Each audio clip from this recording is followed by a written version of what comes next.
and like I say, if you can make good on all these points to your spouse, and they still say no, just leave them. Leave them.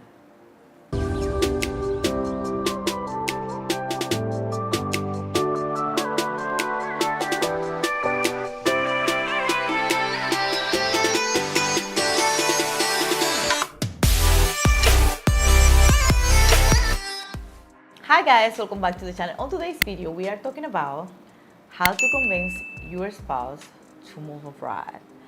And we are talking about this subject because I know a lot of people is facing this issue because we keep seeing the comments where people say, especially when we do certain videos, people say, oh, I want to move so bad, but my wife doesn't want to move, or my husband doesn't want to move. So we thought that probably would be a good idea to talk about this subject. Yeah, not only because we get those particular messages, but also because we personally had to go through, or I had to go through that stage. I was faced with that same issue, like, convincing her to move back over to Dominican Republic, right? Yeah, and you will say that is crazy because she's the one from here. How are you gonna convince that you are a foreigner to convince somebody to go back to their own country? So based on our experience and that we faced that before, so we thought it was a good idea to talk about it. And I am Dominican. I wasn't born or went over there. Like a lot of people go over there when they little. I went over there when I was just a grown person. And when he told me about the idea, I wasn't ready. I wasn't ready to come back. Believe me, it was hard for me to come back. I thought it wasn't the time for me to come back yet. Yeah. Yeah, I actually thought I was going to have to leave over there. I thought that I was going to have to stay. But one of the reasons is, some of the reason it was because of the reason that we are going to talk about. So this video is based on you guys already having a conversation about moving to a particular place you've already visited. So it's not like you walked home or came in the house one day and decided, hey, let's move abroad. So now that's a whole nother different video. If you have that issue that you just came home one day because you was watching a YouTube video or you was tired of being at work and then you say, you know what, I'm ready to move abroad. That is a different story. But today we're talking about already that you already have thinking about it. You already expresses to your spouse that you wanted to move, and we can go from here. Right. This is the second stage of convincing. That other first stage, that's a little bit tougher. So probably we'll have to do a video on that one too about what is the first stage. How do you communicate that? Right. So we came up with a few examples, or a few points, should I say, a few points as to what we feel that people could do to convince their spouse or significant other or girlfriend, boyfriend, whatever, to move abroad. So you want to get started with the first one? To convince them that it's a good idea or a good time, or when it's a good time to move abroad. And the first one is ensure then your plan on how to make money while you living abroad. Yeah, that's number one. And meaning that you need to have I know foolproof is probably not the word I should use, but damn near foolproof plan as to how you're going to earn money. Because if you're in the United States or wherever you're living at, you're working a job now and you have income coming in. So if you were to move abroad, you want to make sure that you have that same type of income and stability when you move abroad. Yes, and to me, that was the first thing.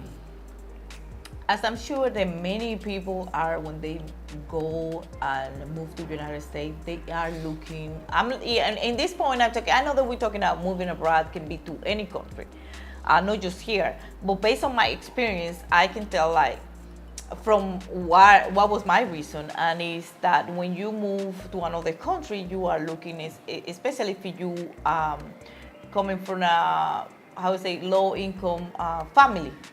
And when you move abroad, it's for a better life. You're going over there because you want to help your family, you want to save money to your mom, to your dad, to your family, basically. So when you're living over there and you're ready to move back, so what I'm gonna do when I get back? How do I gonna make money? How I gonna have my family? Because some people believe that when you move abroad, especially if you have a husband, and it's okay, I can make money for me and to take care of you. But a lot of people don't think about just her and her husband. Sometimes you have to take care of help with your parents, and that is sometimes the issue that you face. Okay, so if I go back, do I look for a job? Do I find a job for me to do? Which I know that everybody is complaining because they cannot make enough money. So I don't want to go and suffer the same thing when I have the chance to be here. And I think that is the main problem that a lot of Dominicans, when they move over there, have to come back and live over here because they want to have secure, and they want to have a way that they make money to be able to support themselves and whatever they need to do over here. Yeah, so, and I agree with that. And she's speaking from a Dominican standpoint, where someone who has grew up in the country, moved to the U.S., and then have an opportunity to come back, and she's saying that, hey, I know where I came from. I know the struggle that's there. Why do I want to go back over there if I'm not going to if I'm going to have that particular life? So, from her standpoint, if your spouse or your significant other is a Dominican that moved from over here into the States, how do you convince them to go back?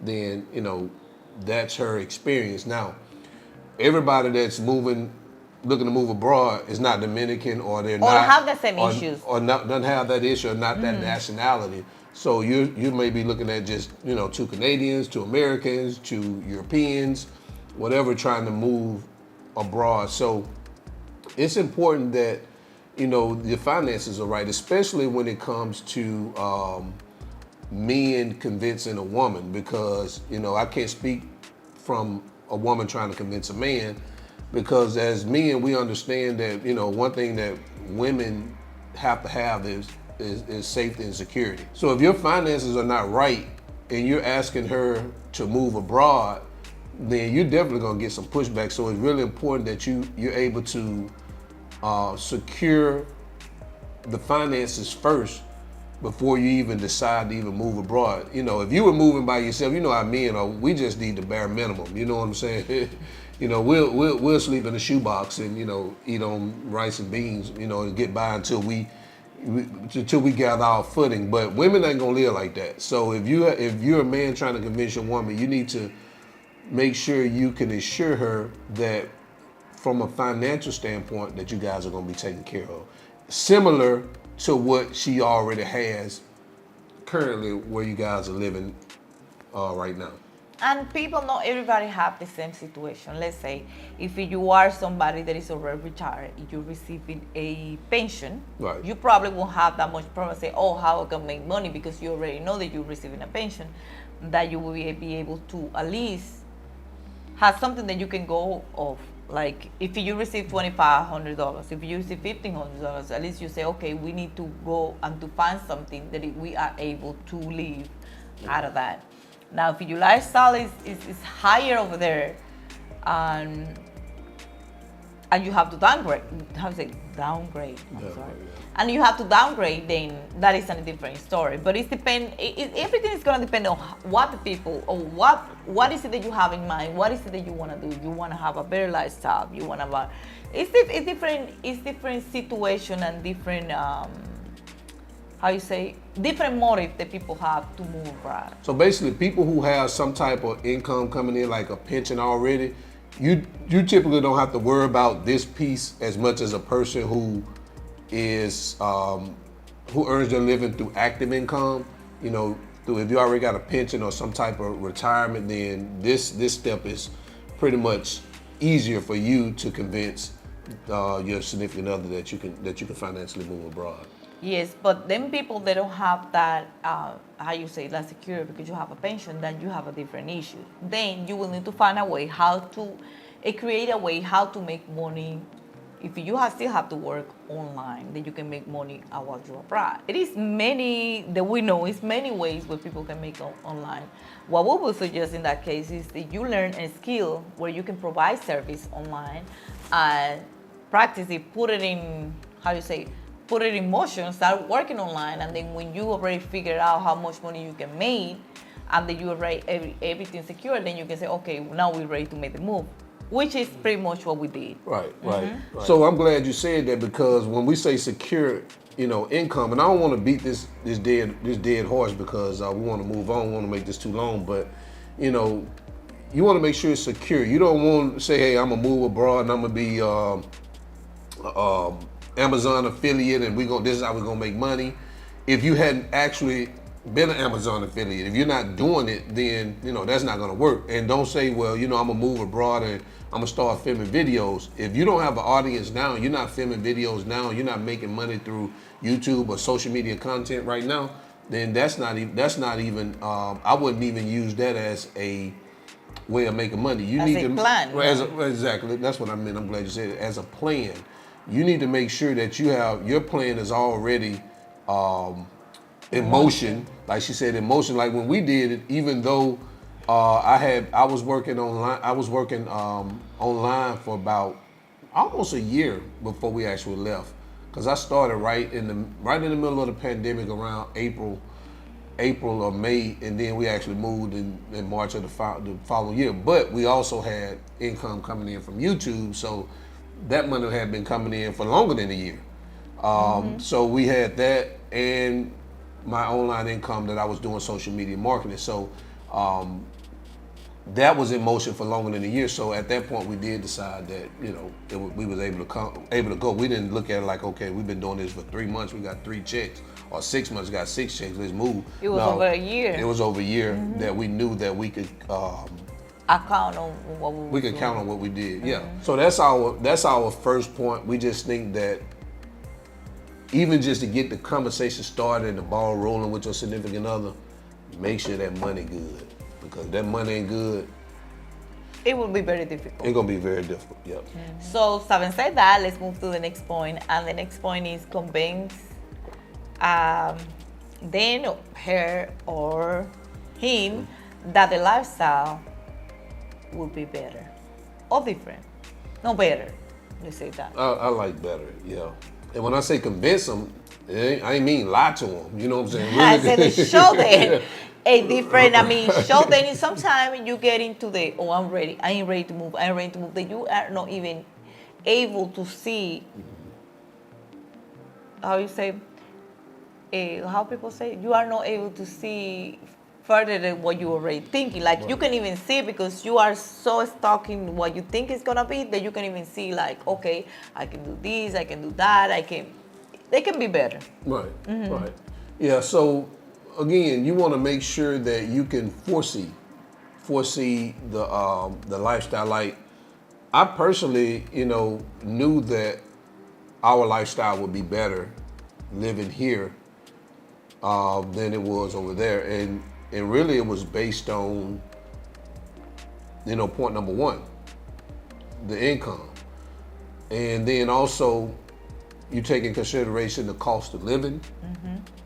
And regardless of what people say, yeah, you can find places here that are expensive and maybe similar to where you are, but you also don't have to stay in those particular areas or places. You can still live affordable here for under $1,000 in terms of accommodations. What I say, you know what I'm saying? Affordable accommodations. Now I'm not saying $1,000 a month for everything, but for affordable accommodations, you can still find things that are decent, especially for 2 people, for 1 bedroom, 2 bedroom, for under $1,000. I knew based on what we were paying in Fort Lauderdale, Pompano, we were paying about $2,400 a month. I knew that our accommodations here, just accommodations, were going to be at least half of that, if not, 30% of that. So right there, I saw a savings of already, $1,200, $1,100 to $1,200. The lifestyle itself was going to be a little bit better than what we currently have. Yes, because if you have to spend, if you already have your plan, you already know how much money you are making monthly, and you can come over here and say, okay, this is how much we can paid over here, you're cutting half of the money that you have to spend. You already can plan that you will have a better lifestyle because you will be able to go out more. Don't be thinking about, oh, I can spend this money because if you know I can pay this, you are able to go out, visit new places, it's a lot of more things that you can do.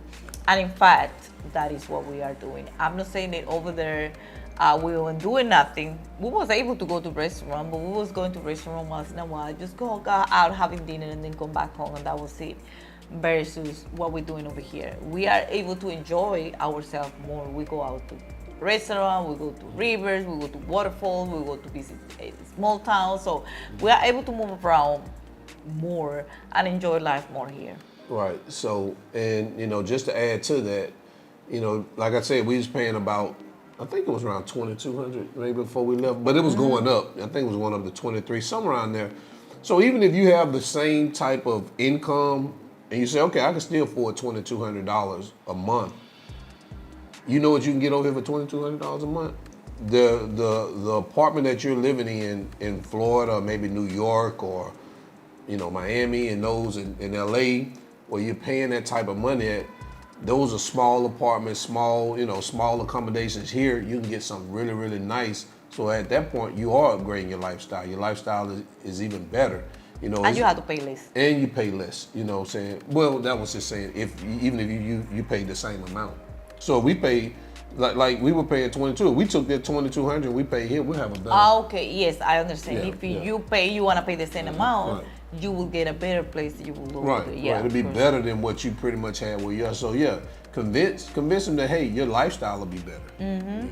And then the next point is convince them of new experiences.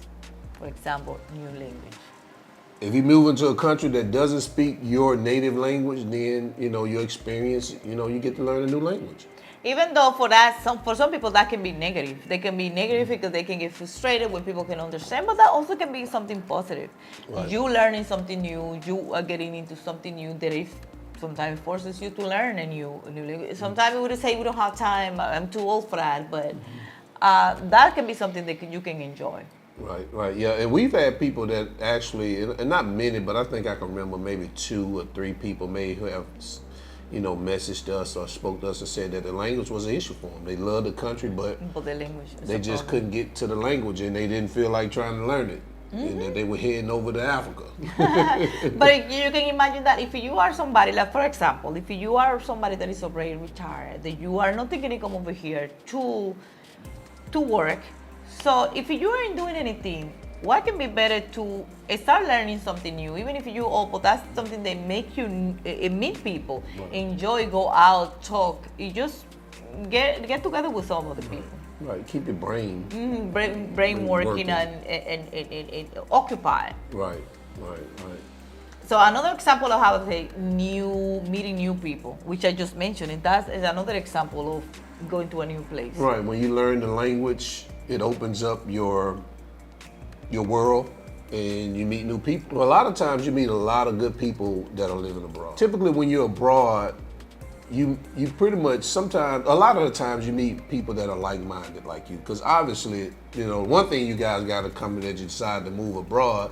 And the second thing you got to come, y'all decide to move abroad to the same country. To the same place. So, you can start there, and we've met people here who have moved, expats who move here that we still currently stay in touch with or, we speak to. So I think, it opens up your experience in meeting new people, which is a good thing. It's always good to meet new people. Mm-hmm. And that also can be good to getting used to new food. Yep. When you move abroad, definitely, the food gonna be different. You know what I'm saying? The food gonna be different, and coming here, you beans and rice all day long. And then you have to learn. And if you don't eat all that, because probably your spouse is from the same place that you are, because here a lot of rice and beans and plátano, because I'm Dominican, that's what we eat. But it can be the case that the person that you're moving in here is your spouse that is from the same country, so you don't eat as much rice and beans and plátano. But also you have to be open-minded, and then probably you won't find the same thing that you find in your own country. You will have to be open to learn how to cook with different spices or different way to cook. He can find what is the thing that you always be asking about? He cannot find no I can't find buttermilk, buttermilk, and what is the other one? The green stuff? the collard green. Oh, collard green. Right. So I don't know what I'm gonna do with the collard green. Probably we gonna have to start farming collard green and start making buttermilk, because every time he has to make a recipe, he can find no buttermilk. The only thing that he can think of is milk with vinegar to make the buttermilk. Yeah, so if you don't have buttermilk, the substitute is get you a cup of milk to a tablespoon of white vinegar or either lemon juice, and let it sit out, and it'll curl it up, and that's what they use for buttermilk here.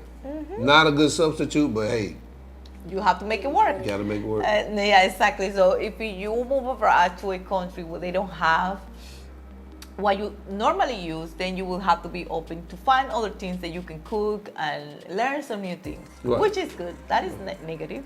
Well, you know, that's an addition. Learn new things, because you learn how You to make things, you learn how to adjust. And probably something that you go out and like, you can start put it in your how do you say? You say Facebook or you diet? Your like diet, you yeah. like your mom, she loved the sweet plantain, fried sweet plantain. So you can find little things that you like and you learn how to start making it. Make it and appreciate it. Yep. Yep. So another thing that that is not for you but your kids. If you are moving abroad and you have a small kid, or you have big kids, you have the opportunity to start learning something new and different. And like we said before, I mean, kids here play in a different way than they do in other countries. Yeah, really. Yeah. And not just, not just here in Dominican Republic. I watch, some people abroad in like areas like Mexico, and they all say the same thing. Kids play totally different than how kids play in the United States now. Like I always said, kids here play like I played when I was back in the 80s. So your kids will get a totally different experience. I got a friend now who actually just moved to Mexico with her kid, and they love Mexico, even with the language barrier. None of them know Spanish, but they love it because of how kids interact with other kids when they're abroad. It's none of this.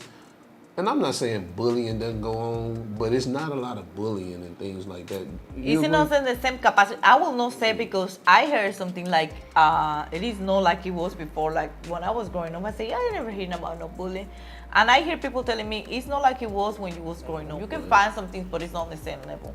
And we can talk about our own experience, like our daughter. Right. I mean, we have our daughter. Well, she was smaller when we was there, and when we moved over here, she was 7 going to 8. I mean, no, about 6 going to 7. But she didn't have no friends over there. She would never go on visiting. She was at school, home, and that was all with us. But here, immediately when she come over here, she met her friend across the street from our apartment, and they do a lot of things together, and they play just like normal kids playing with singing, dancing, makeup thing, and a whole lot of other things that they always do. When they go activity, they go to the beach. They do a lot of things together. Yeah, and even when she's with her cousins over in Villa Maya, they run the street, they go back and forth, they go to Camaro, they do their thing. Like this weekend, they have a pijamada. They just was watching TV and went to sleep at 1:30 a.m. Yes. But yes, I think if you move abroad to a different culture, they will enjoy it, and your kids will enjoy how to do different things, enjoy life in a different way. Right. And after that, we are moving to our last point, and it is more freedom. And we want to say with more freedom is when you pretty much look into a new place where you want to move, where you don't have to spend as much money on the previous place, let's say that the place that you already have, when you don't have to work that much, then you have more freedom. That's the way I see the way the freedom. Mm-hmm. I mean, so other people look for other freedom, but I think freedom, it is a lot of things into freedom. Right. So, and maybe, freedom alone, maybe we say that's the last point, but it's probably another one, but we can just put them together, and that mean, and the other one is like work less. Mm-hmm. So, if you're downgrading your life, not really downgrading your life, but if you're paying less to live somewhere, you could work less. And that's even a part of convincing your spouse, say, hey, if we go over here, if you're working 40 hours a week, or you and your wife are working 80 hours a week to pay for a lifestyle that costs you, just say it costs you a total of $4,000 a month. It's just two people. You could say, well, hey, we could go over here and we can both work 20 hours a week and downgrade our life. I mean, and pay half. I wouldn't say downgrade, but pay half. Cause downgrade sounds like you're going to be living less. I don't want it to sound like that, cause we didn't downgrade our life. Matter of fact, we upgraded. But I digress. But we could work 20 hours a week together and be able to live the same type of lifestyle. And now we have 20 extra hours or 40 hours between both of us to do what we want, and that's where the freedom comes in. The freedom, yeah. And pretty much that's how we did it. When we first moved over here, it was more like, especially with the online work that I was doing, because I was able to set the price, my rate of what I wanted to make. I was able to work less hours and make the same amount of money that I was making, or pretty much almost the same amount of money that I was making when I was working 40 hours in Florida. So I was thinking like, hey, listen, I can work 20 hours, make the same amount of money. When I get over there, I got 20 extra hours that I can do a freedom that I can do whatever I want to do. And to this day, I don't know what the math works out to be, because we always working, but I do know that I got a lot of freedom. You know what I'm saying? I can pretty much, do whatever I want to do. Or we can do whatever we want to do. You know what I'm saying? So that is a part of freedom. But freedom, like I said before, freedom can embody a lot of things. I was about to make it work like I usually do, but thank God that you you came in. But freedom means a lot of things sometimes.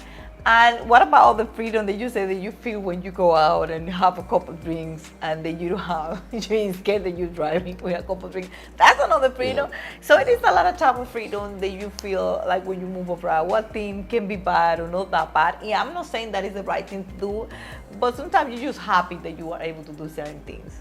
Yeah, I mean, I wouldn't say it's the wrong thing. I mean, as long as you ain't sloppy drunk. You know what I'm saying? Now, some people can't drink 3 drinks and they sloppy. Yeah, they don't need to get behind the wheel. But, most people but people who drink have a tolerance. So I have a tolerance. So 4 drinks is not going to, I'm not going to be impaired. I still can drive. But if I was in the States and I had 4 drinks, just because they make me blow into their breathalyzer, I'm going to feel it. And they going to say that I'm legally drunk when I'm like, no, I'm not. You know what I'm saying? So yeah, I got that freedom here. Yeah, it's a lot of type of freedom. If you think about it, what is the thing that you are able to do in that place that you go that you are not able to do in the place that you are at the moment? So it is dependent what kind of freedom do you want. Right. Yeah. So, but I want I'm more thinking about the freedom to kind of like move around freely. Move around, and the type of money that you don't have to work as hard, that you don't have to make as much money to be able to enjoy life and live. Right. That's what we really focus on. Right, and that freedom that when you say, hey, we got to go to Punta Cana because we got to meet somebody on a Monday or a Tuesday. On a weekday, yeah. On a weekday. Okay, let's go. Mm-hmm. Just say, okay, let's do this, and then we just move. Right, or hey, we got to get up and we need to go out in the middle of the day or early morning. I don't have to be anywhere at 8 o'clock. I ain't gotta go and I ain't gotta put no permission. Hey, ask for permission. Can I be off? Or hey, let's go to the, let's fly back to the U.S. We just got that freedom to kind of like move around. So use that to your advantage when you're convincing your significant other, hey, we still can have this freedom to go back to the United States, or this freedom to enjoy our lives, enjoy our time, enjoy the money that we're making. Because people talk a lot about Dominicans and their financial situation, but let the record show 62% of Americans are living paycheck to paycheck. 62%. So they're not enjoying life. I mean, their life the way they want to make you think they enjoy. That's not a shot, but it's just being honest. 62% of Americans live paycheck to paycheck. I was one of them at one time, so I know. So what we're trying to do with this video is the things that you are able to pretty much show to convince your significant other that you are making a good decision moving abroad. Right, and like I say, if you can make good on all these points to your spouse, and they still say no, just leave them. Leave them. Say bye-bye now. Like my daughter tell me all the time. She say, when she leave and go to the next room, she say bye-bye now. And that's why I tell them, bye-bye now. Oh my God. You don't agree with that? No, I don't agree with that, because the person, even if when you are in love with your spouse, with a significant other, if they say no, go, you try to make it work in another way. Even if the other person they like to be over there, they say, okay, we buying a place over there. I'm traveling over there 5 times a year because I want to be there a week or a month at the time. If you want to stay here, you can say, then make it work. I didn't say live it, but he say live it. And I agree with that. I think that if I would have said no, if I would agree with him, he would have lived it. He already said it. Yeah. So yeah. Now, well, in our situation, when I was saying that, I'd be honest, in our situation, I didn't even have no money plan, so I wasn't going nowhere. I wanted to go, but I wasn't going nowhere because I ain't had no money plan. But once the money plan was straight, you know, I ain't gonna say what I would have did, because at the end of the day, I didn't face that issue. And that would have convinced me when we had the money plan, because know, if we, but the money wasn't be an issue, I wouldn't have. What? I didn't even see. I can't use all that. I don't have a couple of glasses, so I wasn't able. I wouldn't even be able to see what you were saying in that camera. But that was also the reason why I was convinced to move. When we make a plan, we find a way how to make money online to be able to be here. Because if the money would be an issue, I don't think that I would be able to be convinced. I would have wanted to stay in the state and work until I was feeling like, okay, now I have a couple investments over there. Now I'm able to even go more often over there, or just move. Right. But going back to what you said, I agree. You know, it's, you know, I'm just playing this in terms of leaving. I'm playing, but I'm not playing, because sometimes you get to the point, especially, I ain't gonna say especially me, because I think, you know, I think a lot of people get to the point where they're just tired. You know what I'm saying? I'm tired. I don't want to be here anymore. I'm tired, and I want something different for my life. And if you're really at that point in your life, and the person that you're with, you know, is not understanding that, then yeah, you got a decision to make. However, you know, hopefully it doesn't get to that, but there also, before you get there, is a compromise. Like you said, hey, you know, I want to do this. Can we do this? How about us doing this? Not can we, but how about us doing this for 3 months out the year, every 3 months, 3 months we're there, 2 months we're here, 3 months we're here, and just find a way to compromise. I think that's a better way to handle it. But again, like I say, sometimes people have these, they have these epiphanies in life, and they just need a change. I mean, yeah, it depends on what your situation is. Because I'm gonna tell you, I mean, living in America can be stressful. You know, especially for people who have grown up there, and it can just be stressful. I don't want to get into. I'm not trying to bash America, but at the end of the day, it can be stressful. And sometimes you get up to here, and you're like, I gotta go. Because even when I came here, my stress level went down. You know, I wasn't fed up with the U.S., but I was at a point where I didn't want to be there. I can't even tell, oh my God, I was getting frustrated every time that he had to come from Miami from work every morning. I had to go and then come back every afternoon from that traffic. But you was better up about, you couldn't, because he mentioned that almost every day. I'm ready. Yeah. So he was. So again, yeah, I complain, but one thing about complaining, guys, as long as you making moves while you complaining, complain. If you sitting on your ass and complaining, ain't nobody paying you no attention. Complain, but make sure you still be making some moves to make it better. To make it happen. If you're gonna complain, at least complain, but also work toward the goal that you want to make. Right. I think that's enough for them to chew on right there. Yes, I think that we make our point. And if you have a different experience or something that you want to add to this list, just leave a message down below or just send us an email. Yeah, so I hope it answered the questions for some of those comments we got. The people saying, hey, I'm trying to convince my husband, I'm trying to convince my wife, hopefully you So got, we give you some point that you can Yeah. go to try to convince them. You got Get some those points. ammunition. He's saying, just check the mark, check us and say, do I have this? Do I have that? Now they have the conversation. We have all this taken care of. Now, what are you complaining about? We got the money. We can move. So what is it? What is the problem? right. Got the money. I'm putting you in a better house. We're gonna work less. We're going to enjoy more life. have more freedom. We got all these We're going to learn experiences. salsa, bachata. Exactly. And we're going to go out dance. I mean, what's the problem? What's the problem? And if you can deliver that in a poetic way, Yeah, baby. you good. So until the end. Oh, that's my end. Yeah, that's okay. Okay. I don't even All right. know how to end that way. Okay. So, Yeah, that's how I end. mine. yes, I Okay. said I couldn't even finish it. But this is all we have right now. Thank you for watching this video. Don't forget to like, comment, and subscribe, and also share. And we will see you in our next one. Bye. Peace.